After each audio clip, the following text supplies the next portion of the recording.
মেরে আজিজো, কপাল যখন পড়ে সবারই পড়ে।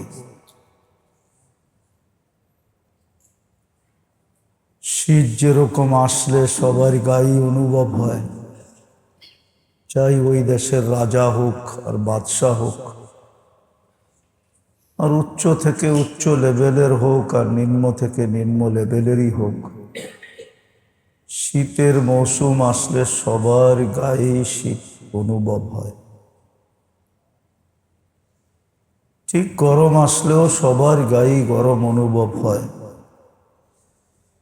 কেউ হয়তো তাপে পড়তে থাকে, আর কেউ হয়তো এসির ভিতরে বৈশা প্রশান্তি অনুভব করতে থাকে। ঠিক এরকমই রমজান এক মৌসুম নিয়ে আসছিল। শীতের মৌসুম, গরমের মৌসুম, যেটাকে ঋতু বলে, ঠিক রমজান এক মৌসুম নিয়ে আসছিল। কিন্তু কি করা যাবে, কপাল পোড়া হলে বললাম না সবারই পড়ে। এই জাতির কপাল পুড়ে গেছে, যার কারণে ছোটবেলা দেখতাম কমসে কম 27 দিন হইলেও মসজিদে উপসে পড়া বীর হতো। কিন্তু এখন দেখা যায় 27 মসজিদে উপসে পড়া বীর তো দূরের কথা, মুসল্লির সংখ্যা আরো কমতেছে। মুসল্লি কমে গেছে। এটা কপাল পোড়ার লক্ষণ, যে আমাদের কপাল পুড়া যেতেছে। আর এই লক্ষণের পিছনে শুধু কপাল পড়ে নাই, আরেকটা জিনিসও আছে। আল্লাহ যদি হেফাজত করে হয়তো হেফাজত হবে, আর যদি হেফাজত না করেন তাহলে হইতে পারে বিরাট বড় বিপদের সংখ্যাও হতে পারে, বিপদও হতে পারে, যেটার সিগনাল কিছু কিছু পাওয়া শুরু হয়ে গেছে। কিছু কিছু যেটার আলামত, নিদর্শন, নমুনা, এটা দেখা যাইতে শুরু করছে। যে এই রমজানেও মুসলমান যতটুকু রমজান থেকে উদাসীন, অথচ শবে বরাত দিয়ে আমাদেরকে সিগনাল দিছিল যে শবে বরাতের পরে আর তোমাদের বসা থাকার সুযোগ নাই, রমজানের জন্য পরিপূর্ণ প্রস্তুতি নাও, আসতে দেরি, ঝাঁপায়া পড়তে যেন দেরি না হয়। তোমরাও ঝাঁপায়া পড়বে, আমিও রহমত নিয়ে ঝাঁপায়া পড়ব। তোমরাও ঝাঁপাবে, আমার রহমতও ঝাঁপায়া পড়বে। তোমরাও ঝাঁপায়া পড়বে, আমার মাগফিরাতের চাদরও তোমাদেরকে ঢাকা নেবে। তারপরেও মনীষীরা লেখছেন, দুই পর্ব যদিও না পারো, প্রথম পর্ব দ্বিতীয় পর্ব যদি নাও হয়, তো তৃতীয় পর্বের ভিতরে সবকিছু আয়না জমা করে দিছে। কোরআনের খতমও তৃতীয় পর্বে, নাজাতও তৃতীয় পর্বে, লাইলাতুল কদরও তৃতীয় পর্বে, তিনটাকে তৃতীয় পর্বে আয়না জমা করে দিছে। কোরআনের খতম তৃতীয় পর্বে হয়, 27 আজকে কোরআনের খতম হয়ে গেল। এটা তো বলাই বাহুল্য যে এই উম্মত কোরআন থেকে বহুত দূরে। এই উম্মত কোরআন শুনতেও চায় না, ছুঁইতেই চায় না। শুনতে কোত্থেকে চাবে, ছুঁইতেই তো চায় না। যাদের ঘরে কোরআন আছে 90% না 99% বলা যাবে, এরা প্রতিদিন তো দূরের কথা, মাসে একদিন কোরআন ছুঁয়া দেখে না। বৎসরেও কোরআন ছয় কিনা আমি জানি না, শুধু ঘরে রাইখেই দিছে। কোরআন বৎসরও ছুঁয়া দেখে না। যারা কোরআন ছুঁয়া দেখে না ওরা পড়া দেখবে কোত্থেকা, কোরআন পড়বে কোত্থেকা? যারা কোরআন পড়ে না ওরা শুনবে কোত্থেকা? যার কারণেই তো কপাল পড়তেছে। হইতে পারে একটু আগেও আমি বলে আসছি, হইতে পারে আমার লাশ আমার এলাকায় পড়া থাকবে, হইতে পারে আমার ঘরের ছাদেই আমাকে চাপা দিয়ে আমার ঘরের ভিতরে শোয়াই দিবে, হইতে পারে। আর ওরকমই হইতেছে, এরকমই হইতেছে। দুই চারটা উদাহরণ দেওয়া যাবে। আফগানিদের লাশ তো আফগানিস্তানেই পড়া ছিল, ঠিক না? ইরাকিদের লাশ তো ইরাকই পড়া ছিল, ঠিক না? লিবিয়ালাদের লাশ তো লিবিয়াই পড়া ছিল, ঠিক না? সিরিয়ালাদের লাশ তো সিরিয়াই পড়া ছিল, ঠিক না? ফিলিস্তিনিদের লাশ তো ফিলিস্তিনেই পড়া থাকে, ঠিক না? এখন ইরানিদের লাশও তো ইরানেই পড়া থাকে, ঠিক না? ওটা তো ওরই দেশ, ওরই মাটি, ঠিক না? হইতে তো পারে আমার লাশ আমার মাটিতেই পড়া থাকে, হতে পারে আমার ঘরের চাপাই আমার ঘরের চাপাতেই আমার লাশ আমার ঘরের ভিতরে পড়া থাকবে, হতে পারে। আর এটার পিছনে যুক্তি আছে। যাদের ঘরে কোরআন আছে ছুঁয়া দেখে না, পড়া দেখে না, 27 দিন মসজিদে কোরআন শোনানো হয়, শোনা দেখে না, শোনে না কোরআন। কয়জন কোরআন শোনে? রমজান আসে, যারা রমজানের মূল্যায়ন করে না,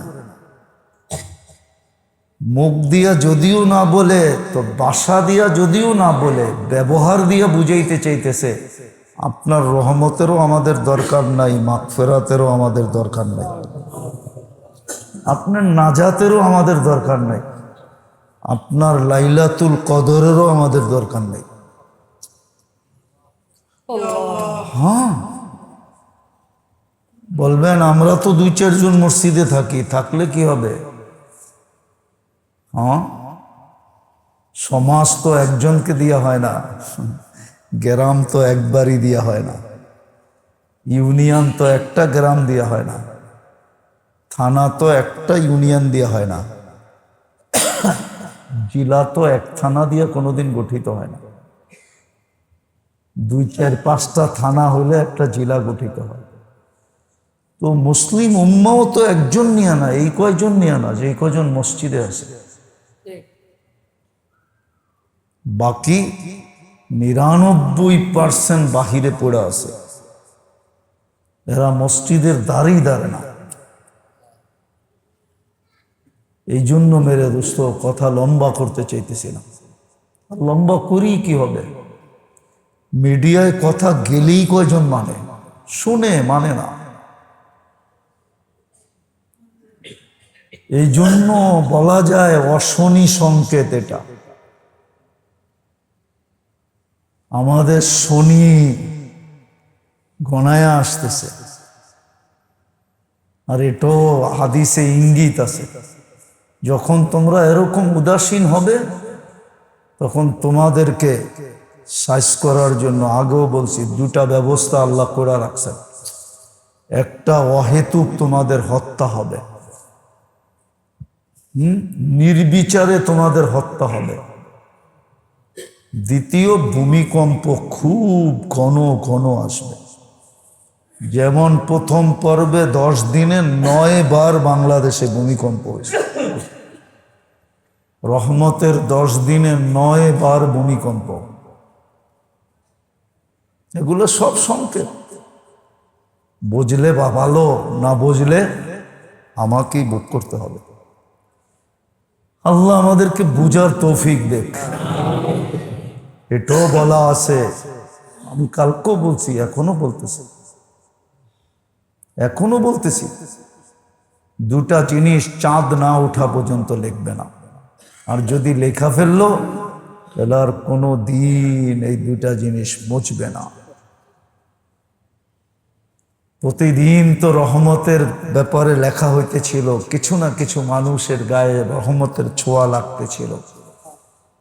দ্বিতীয় পর্ব আসছে, কিছু না কিছু মানুষের ব্যাপারে মাগফিরাতের সিদ্ধান্ত হইতেছিল।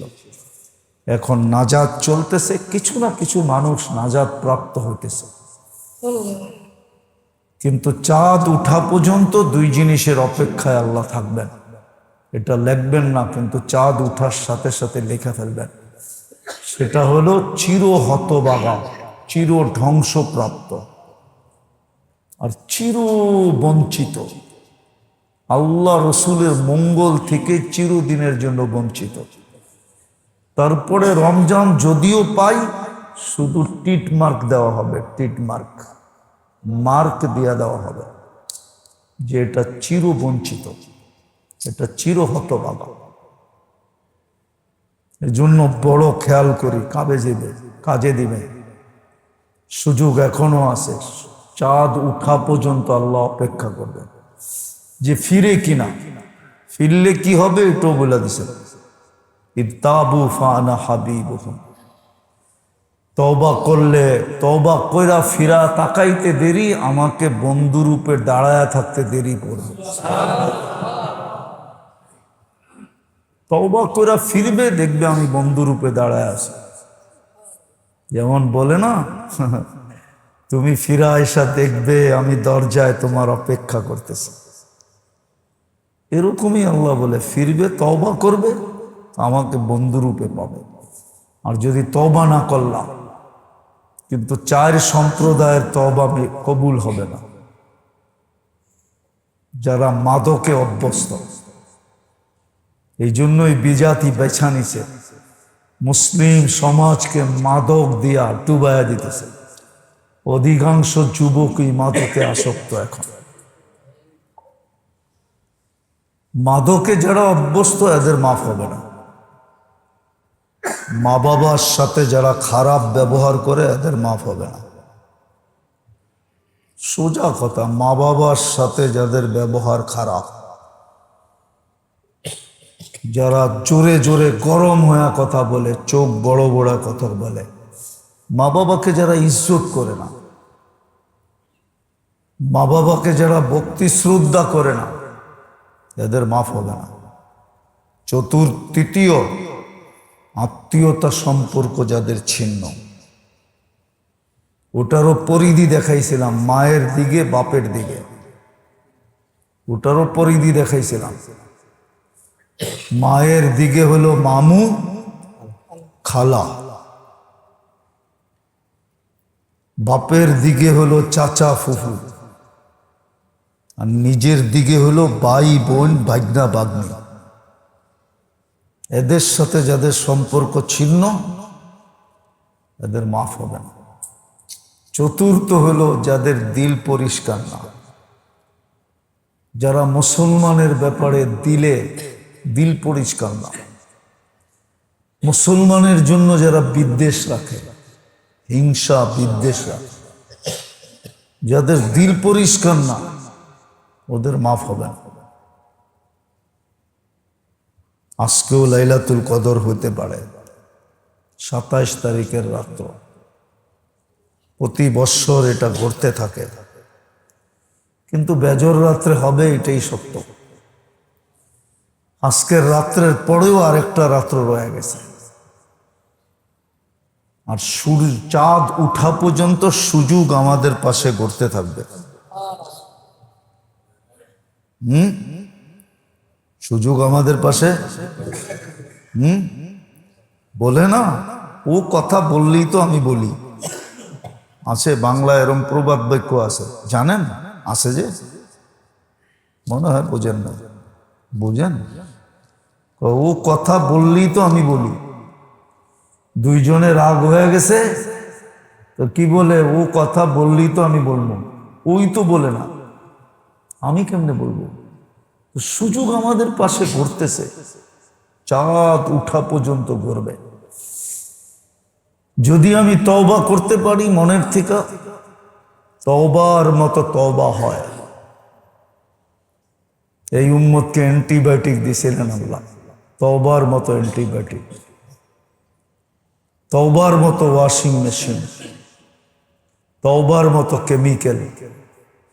যেটা করার পরে আর কোনো গুনাহ থাকে না, সব ধূলিসাৎ হয়ে যায়।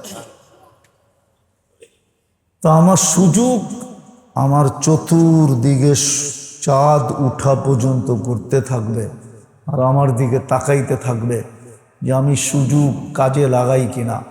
যদি লাগাইলাম তাহলে হতে পারে এই রমজান আমার জন্য এরকম সৌভাগ্য বয়ে নিয়ে আসবে।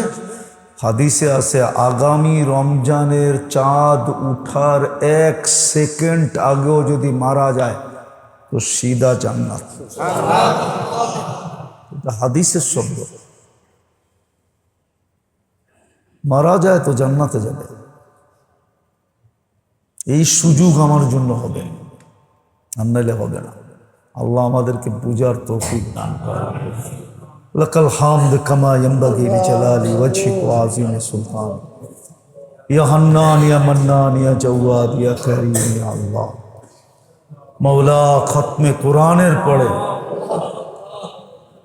বেজোর রাত্রি 27 তারিখের রাত্রিতে রমজান মাসে বিলকুল শেষ প্রান্তের কাছে চলে আসা আপনি শাহী দুয়ারে হাত তুললাম।